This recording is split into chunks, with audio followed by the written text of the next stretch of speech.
સંખેડા તાલુકામાં સીસીઆઈ દ્વારા કપાસની ઐતિહાસિક ખરીદી, ટેકાના ભાવે 6 અબજ 85 કરોડ રૂપિયાના કપાસની આવક।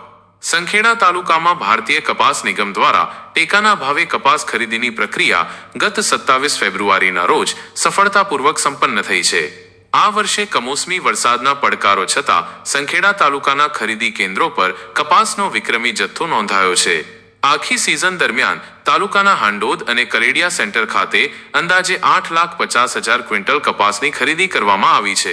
સીસીઆઈ દ્વારા પ્રતિ ક્વિન્ટલ 8,060 રૂપિયાનો ટેકાનો ભાવ નિર્ધારિત કરવામાં આવ્યો હતો, જેના પરિણામે કુલ 6 અબજ 85 કરોડ રૂપિયા જેવી માતબર રકમનો કપાસ ખેડૂતો પાસેથી સીધો ખરીદવામાં આવ્યો છે।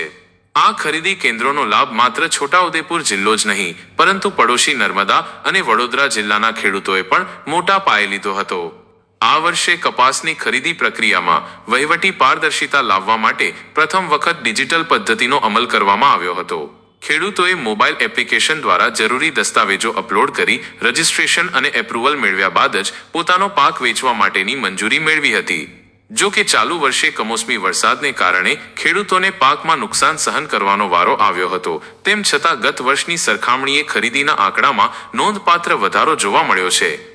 ગત વર્ષે સમગ્ર સિઝન દરમિયાન 7,81,554 ક્વિન્ટલ કપાસની ખરીદી થઈ હતી, જેની તુલનામાં આ વર્ષે અંદાજે 70,000 ક્વિન્ટલ વધુ કપાસની આવક થઈ છે।